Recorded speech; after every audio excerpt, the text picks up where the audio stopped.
میرا نام واصف باصفا، میرا پیر سید مرتضیٰ، میرا ورد احمد مجتبیٰ، میں سدا بہار کی بات ہوں۔ بسم اللہ الرحمن الرحیم۔ رزق مخلوق کے خالق کا دعویٰ ہے کہ وہ زمین پر چلنے والے ہر جاندار کے رزق کا کفیل ہے۔ اس میں سب مخلوق شامل ہے، انسان، حیوان، کیڑے مکوڑے، مرغ و مائی، غرض یہ کہ ہر ذی جان اور ہر ذی روح بغیر کسی استثناء کے۔ رزق صرف یہی نہیں کہ جیب میں مال ہو، بلکہ ہماری ہر صفت رزق ہے اور ہماری ہر استطاعت رزق ہے۔ بینائی رزق ہے، گویائی رزق ہے، خیال رزق ہے، احساس رزق ہے، سماعت رزق ہے، وجود کی طاقت اور لطافت رزق ہے، غم رزق ہے، خوشی رزق ہے، علم رزق ہے، محبت رزق ہے، حسن رزق ہے، ذوق جمال رزق ہے، اور سب سے بڑی بات یہ کہ ایمان بھی رزق ہے۔ خالق کا دعویٰ کسی اور دلیل کا محتاج نہیں، وہ ایسا رازق ہے کہ بچے کے پیدا ہونے سے پہلے اس کے رزق کا انتظام کر چکا ہوتا ہے۔ آسمانوں سے مصفا اور مطہر پانی کی بارش کرنے والا خالق رزق کی ترسیل کے وسیع سلسلے رکھتا ہے۔ انسان سمجھ نہیں سکتا، آج کا انسان جھگڑالو ہو گیا ہے، وہ تسلیم سے حاصل ہونے والی تعلیم سے محروم ہو چکا ہے۔ یہی وجہ ہے کہ وہ رزق کے وسیع و عظیم پھیلاؤ کو دیکھتا تو ہے، سمجھتا نہیں۔ بارش کے ساتھ رزق کا اتنا گہرا تعلق ہے کہ بارش کو ہی رزق کہہ دیا جاتا ہے۔ بارش کے ہونے سے ہی رزق کے چشمے بلکہ سر چشمے جاری ہو جاتے ہیں۔ پہاڑوں اور جنگلوں میں اگنے والے ایک معمولی درخت کو دیکھیں، رزق سے بھرپور ہے۔ اس کی شاخیں پرندوں کا بسیرا، اس کا سایہ جانداروں کی پناہ گاہ ہے، لکڑی طویل سلسلہ ہے رزق کا، جلانے والی ہو تب بھی لکڑی رزق ہے، عمارتی لکڑی تو سبحان اللہ رزق کی رزق ہے۔ فرنیشنگ ہاؤس، شو روم، فرنیچر، گاڑیاں رزق کمانے والوں اور رزق کھانے والوں کے لیے نعمت ہے۔ درخت کی لکڑی نہ ختم ہونے والا خزانہ ہے۔ درخت بارش کی عطا ہے، بارش خالق کا عمل ہے۔ دعویٰ یہ ہے کہ رزق آسمان سے نازل ہوتا ہے، دلیل یہ ہے کہ بارش میں صفت رضا کی ہے۔ زمین سے اگنے والے اناج کو بارش سے جو تعلق ہے وہ محتاج بیان نہیں۔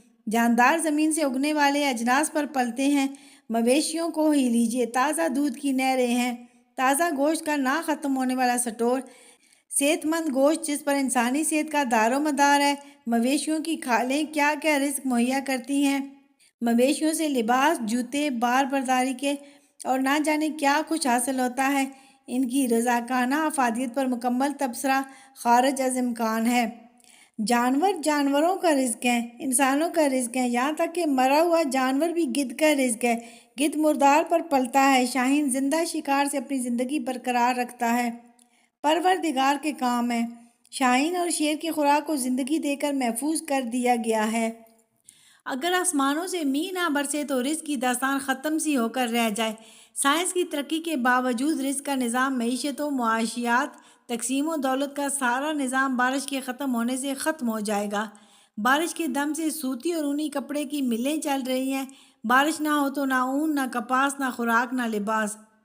بارش کی کمی سے بجلی کا نظام بحران کا شکار ہوتے دیکھا گیا ہے۔ رزق کی تقسیم و ترسیل کا نظام آسمان سے برسنے والے پانی پر ہے۔ پانی کی کمی سے قحط سالی اپنے ظالم جبڑوں میں انسان کو دبوچ لیتی ہے۔ یاد رکھنے والی بات یہ ہے کہ بارش منشاء الہی ہے اور یہ عطائے رحمانی بغیر کسی معاوضے کے ہے۔ انسانی آنکھ کو قدرت نے بینائی کا رزق عطا کیا اور اس بینا آنکھ کے لیے نظاروں کے خزانے موجود ہیں۔ کائنات کے منور مناظر انسان کی ضیافت نگاہ کا سامان ہے۔ کوساروں سے ریگزاروں تک نظر کا رزق نظاروں کے حسن میں پھیلا دیا گیا ہے، یہ سب بغیر معاوضے کے ہے۔ ایسے محسوس ہوتا ہے کہ مشرق سے طلوع ہونے والا سورج رزق کے خزانے بکھیرتا ہوا مغرب میں غروب ہوتا ہے، اور پھر رات ایک الگ قسم کا رزق راحت جاں کے لیے تقسیم کرتی ہے۔ پرسکون نیند ایک عظیم دولت ہے، مفت ملتی ہے، اس پر کروڑوں روپے نثار۔ سورج پھلوں کو رس عطا کرتا ہے، چاند مٹھاس بخشتا ہے، ستارے صاحبان فکر کو دولت افکار سے مالا مال کرتے ہیں۔ غرض یہ کہ اس کائنات کا ہر موسم اور ہر لمحہ کسی نہ کسی انداز سے رزق تقسیم کرتا ہی رہتا ہے۔ انسان کا رزق اس کے اپنے وجود کے کسی حصے میں پنہاں ہوتا ہے، اس صلاحیت کو دریافت کرنا ہی انسان کا فرض ہے۔ اس کے بعد حصول رزق کا مسئلہ ختم ہو جاتا ہے۔ کچھ لوگوں کا رزق ان کے ذہن میں ہوتا ہے، ان کی ذہنی صلاحیت رزق بنتی ہے۔ چنی جاتی ہیں۔ یہ صاحبان فکر و فراست اپنی اور دوسروں کی معیشت کو استوار کرتے ہیں، دنیا کو علم و ادب سے نوازتے ہیں اور رزق کے ان کے ذہنوں کو سلام کرنے کے لیے حاضر رہتا ہے۔ کچھ لوگوں کا رزق ان کے گلے میں ہوتا ہے، سریلا رسیلا نغمہ یوں بھی رزق ہے، اور یوں بھی گلوکار کا گلا سونے کی کان سے کیا کم ہوگا۔ اس نغمگی سے کتنے اداروں اور کتنے افراد کا رزق وابستہ ہے۔ صاحب آواز کے ساتھ صاحب ساز کو بھی نواز دیا جاتا ہے۔ مزدوروں اور ورکروں کا رزق ان کے بازوؤں میں ہے۔ جسمانی طاقت جو قدرت کی عطا ہے، ذریعہ رزق بھی ہے۔ ہاتھ چلتے ہیں اور پیٹ پلتے ہیں۔ کاسب کا رزق کسب میں ہے۔ کاسب امیر ہو یا غریب، وہ اللہ کا دوست ہے۔ کچھ ممالک میں جنسیات بھی معاشیات کا ایک حصہ ہے۔ گمراہی ہے لیکن رزق سے وابستہ ہے، گناہ تو ہے لیکن رزق کا ذریعہ ہے۔ اس مقام پر مذہب انسان کی رہنمائی کرتا ہے۔ مذہب بتاتا ہے کہ حلال کیا ہے، حرام کیا ہے، جائز کیا ہے، ناجائز کیا ہے، ثواب کیا ہے، عذاب کیا ہے، کرم کیا ہے، ستم کیا ہے۔ مذہب غور کرنے کی دعوت دیتا ہے کہ آخر رزق کی ضرورت کیا ہے۔ زندگی گزارنے کے لیے رزق چاہیے۔ ماں کی گود سے قبر تک کا سفر ہے، کتنا زیادہ راہ چاہیے۔ ہم مال بڑھاتے ہیں اور یہ بھول جاتے ہیں کہ زندگی کم ہوتی جا رہی ہے۔ سانس کی آری ہستی کا شجر کاٹ رہی ہے۔ زندگی برف کی سیل کی طرح پگھلتی ہی چلی جا رہی ہے۔ یہ پونجی گھٹتی جا رہی ہے، دولت موت سے نہیں بچا سکتی۔ سانس بند ہو جائے تو رزق کی تمام مفادیت ہمارے لیے ہمیشہ کے لیے ختم ہو جاتی ہے۔ جائز ضروریات کو ناجائز کمائی سے پورا کرنا حماقت بھی ہے اور گناہ بھی۔ رشوت کے مال پر پلنے والی اولاد لازمی طور پر باغی ہوگی، بے ادب ہوگی، گستاخ ہوگی، دوہرا عذاب ہے، عاقبت بھی برباد اور اولاد بھی برباد۔ تکاثر زر نے انسانوں کو اتنا غافل اور اندھا بنا دیا ہے کہ اس کی آنکھ بند ہونے سے پہلے کھل ہی نہیں سکتی۔ انسان دولت کے حصول کی خواہش میں پاگل سا ہو گیا ہے۔ دولت زندگی کے لیے ہے، لیکن آج کی زندگی صرف دولت کے لیے ہے۔ سوچنا چاہیے کہ صرف پیسہ ہی رزق نہیں۔ ایک قسم کا رزق حاصل کرنے کے لیے دوسری قسم کا رزق ضائع کرنا کم عقلی ہے۔ دین کو دے کر دولت دنیا حاصل کی تو بھی کس کام کی؟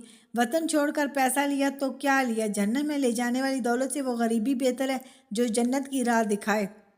خیر و شر کا شعور نہ ہو تو امیر غریب کی بحث عبث ہے۔ کائنات میں دولت کی یکساں تقسیم کی خواہش ایک ایسا خواب ہے جو اس وقت تک شرمندہ تعبیر نہیں ہو سکتا جب تک کوے اور مور کو ایک جیسے پر نہیں ملتے، یا شیر اور گیدڑ کو ایک جیسا مزاج نہیں ملتا۔ اچھا امیر بہت اچھا ہوتا ہے، برا غریب بہت برا۔ اچھا امیر وہ ہے جو اپنے مال سے اپنے محروم بھائی کی خدمت کرے، برا غریب وہ ہے جو دوسرے کے مال کو باطل طریقے سے حاصل کرنا چاہے، یعنی چوری، ڈاکہ، رشوت کے ذریعے سے۔ آزادی پرواز رزق ہے، سونے کا قفس ملے تو بھی قبول نہ کرنا چاہیے۔ یہ زندگی محدود ایام کے لیے ہے، پاکیزہ رزق کی تلاش کرنی چاہیے، بلکہ اس کا انتظار کرنا چاہیے۔ ہمارا رزق ہمیں ضرور ملے گا، جیسے ہمیں ہماری زندگی ملی ہے اور جیسے ایک دن ہمیں موت سے ملنا ہے۔ جو ہماری جان کا محافظ ہے وہی ہمارے رزق کا ضامن ہے۔